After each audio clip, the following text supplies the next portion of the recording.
Wajahku indah dan megah, disitulah aku dilahirkan.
Betawi kota Jakarta.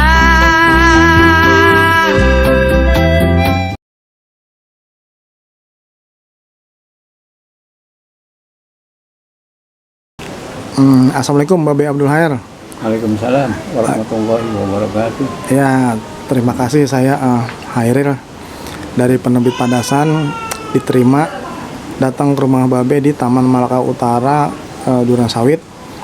Hari ini tanggal 8 November 2016 bertepatan dengan ulang tahun Mbak B yang ke berapa B? 76. Oh iya, yang ke-76. Alhamdulillah sehat. Ya, saya sudah dijamu makan siang berupa sayur asem dan lain-lain. Nah, hari ini kita meminta Babe untuk bercerita tentang dunia kamus yang Babe geluti sejak tahun 1975. sejak tahun 1975, yaitu mulai dari kenapa terjun dunia kamus, terus proses menulis kamus dialek Jakarta itu bagaimana, terus sampai saat ini tentang dunia perkamusan. Ya, gimana Be? Pada tahun 1971 ketika saya membantu pekerjaan di LIPI, Lembaga Ilmu Pengetahuan Indonesia, ada seorang teman yang menyodorkan sebuah kamus dialek Jakarta dalam bahasa Jerman. Woordenverzeichnis des Omong Jakarta. Kamus itu rupanya berisi kata-kata Jakarta diterjemahkan dalam bahasa Jerman. Lalu teman itu mengatakan, cobalah bikin dalam bahasa Indonesia. Jadi sejak waktu itu tergerak hati saya untuk membuat kamus dialek Jakarta. Kalau tidak salah waktu itu nama Betawi itu belum dikenal. Ada tapi belum banyak dipakai orang. Istilah Betawi itu baru dipakai sejak adanya Praloka-Karya Kebudayaan Betawi yang dibuat oleh Ali Sadikin tahun 1976. Sebelumnya orang Betawi tahu dirinya orang Betawi, tapi nggak pernah ada namanya budaya Betawi, itu nggak ada. Makanya namanya masih Kamus Dialek Jakarta. Terus kedua, mengapa saya buat kamus itu? Pada suatu waktu saya datang ke sebuah kantor karena membaca iklan seorang asing ingin belajar bahasa Indonesia. Ketika saya datang, ternyata dia sudah pandai berbahasa Indonesia. Lalu saya tanya, kenapa? Kan sudah pandai berbahasa Indonesia. Ya, saya sudah pernah belajar di negeri saya. Tapi ketika kemarin saya ke Pasar Senen, itu ada kata tawar dong, nopek, gopek. Itu di kamus nggak ada. Kamus Purwodadi tidak ada. Ya karena itu saya pikir kita harus punya kamus dialek Jakarta sebagai pelengkap dari kamus Purwodadi waktu itu ya. Ya sedikit demi sedikit datanya saya kumpulkan, lalu ditik kembali, dan dikirim ke penerbit Nusa Indah. Lalu tahun 1976 diterbitkanlah kamus itu, cetakan pertama. Edisi kedua cetak ulang itu 1984. Lalu edisi kedua diterbitkan oleh Kobam tahun 2009. Jadi awal mulanya kamus itu diberi nama Kamus Dialek Jakarta karena berisi bukan hanya kata Betawi, tapi kata-kata Jakarta yang dipakai di Jakarta. Orang Betawi kan tidak mengakui kata gopek, nopek itu bukan bahasa Betawi, bahasa Cina gitu. Orang Betawi nggak kenal kata nyentek gitu. Tapi di Jakarta itu dipakai gitu. Karena itu namanya Kamus Dialek Jakarta, bukan Kamus Dialek Betawi. Nah, dalam edisi kedua dilengkapi dengan kamus ungkapan Betawi, tapi tetap namanya Kamus Dialek Jakarta, gitu kan? Jadi itu awal mulanya saya bekerja menyusun kamus itu. Alasan itulah. Ya tentu saja dalam mengerjakan ini banyak bantuan teman-teman yang sudah lama bergaul dengan masalah perkamusan. Kebetulan pada tahun 1974 Pusat Bahasa mengadakan penataran leksiografi. Lalu saya ikut mendaftar dan diterima sebagai peserta. Lalu setelah beberapa kali melalui tes, akhirnya saya pun bisa diterima untuk melanjutkan masalah leksiografi ke negeri Belanda. Itu terjadi tahun 76-77. Ya kebetulan saya juga bekerja di Pusat Bahasa, membantu di bidang perkamusan. Ya, selain Kamus Dialek Jakarta, saya juga punya kamus bahasa Malaysia. Itu tahun 2007, Kamus Bahasa Malaysia. Kenapa? Di negeri kita sudah banyak buku-buku Malaysia, tapi saya ketemu dengan direktur penerbit Bhinneka Cipta. Dia mengatakan, Pak Khair, ini banyak buku Malaysia, tapi saya nggak bisa saya baca karena banyak istilahnya yang tidak dikenal. Karena itu saya membuatlah kamus bahasa Malaysia. Memang banyak dari bahasa Malaysia ke bahasa Indonesia, banyak kata-kata yang sama tapi maknanya berbeda. Itu banyak sekali. Contohnya apa tuh, Be?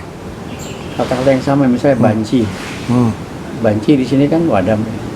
Di Malaysia itu artinya sensus penduduk. Oh, itu. Kan jauh kan? Banci. Kok jadi sensus penduduk? Terus veteran. Askar tak berguna. Askar tentara tak berguna kan, tentara tak berguna kan lain ya. Lalu ada kata-kata yang secara gramatikal itu berbeda. Kita mengatakan setuju dengan, Malaysia malah bersetuju. Hmm. Bersetuju. Jadi kan banyak yang seperti itu. Iya, iya.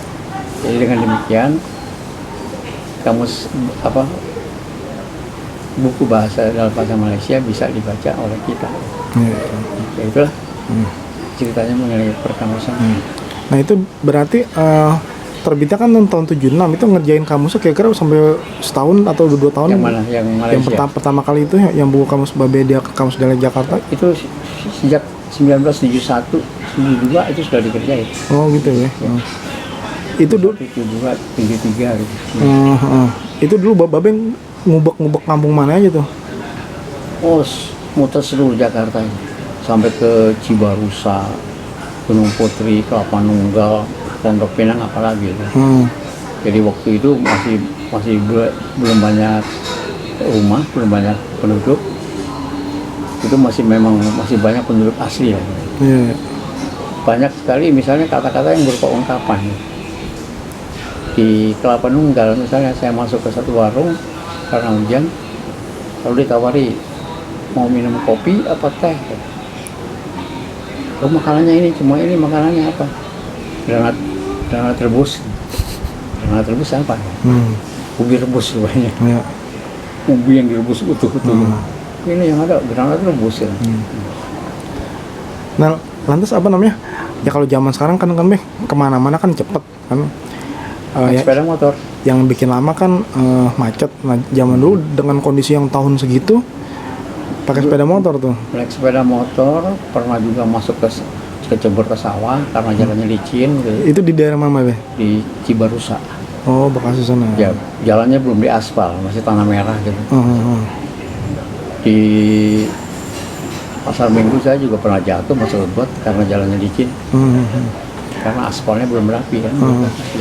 Nah itu ketika riset mencari kata-kata itu masyarakat yang didatengin Babe tuh memperkenalkan diri atau ngobrol-ngobrol aja atau gimana?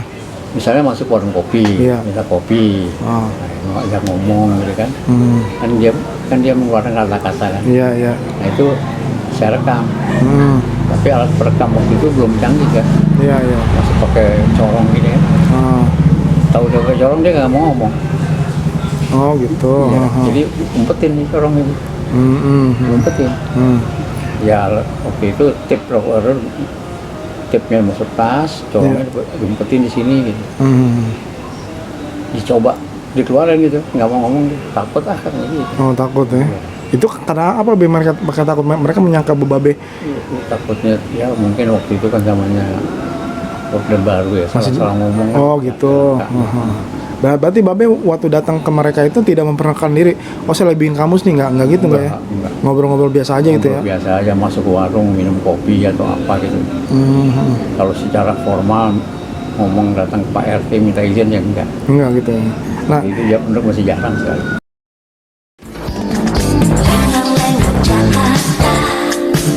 Bagai pinggul gadis remaja.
perahu laju-laju sekali ke Surabaya. Biarpun lupa kain dan baju, asal jangan kepada saya.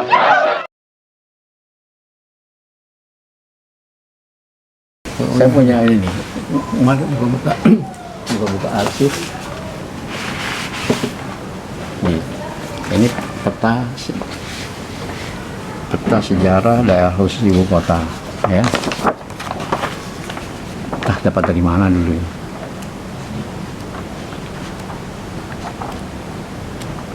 Ini peta Indonesia kan, ini Jakarta nih, ya. Ini Jakarta nih, ini Jakarta.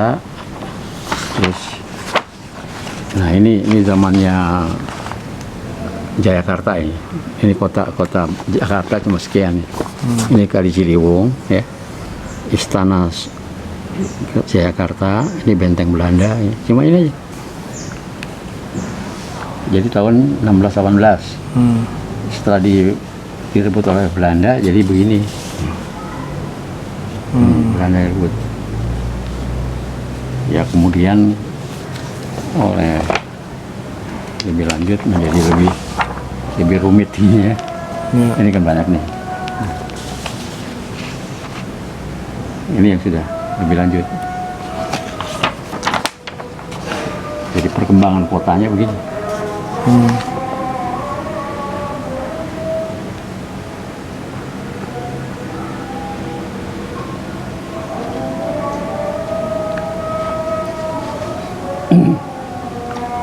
Kita ke masjid yuk. Ya, ini apa? Hah? Bang masjid lumayan kan. Masih punya wudhu nggak? Oh, udah lagi. Saya mau Mau ngambil di sana aja. selalu wudhu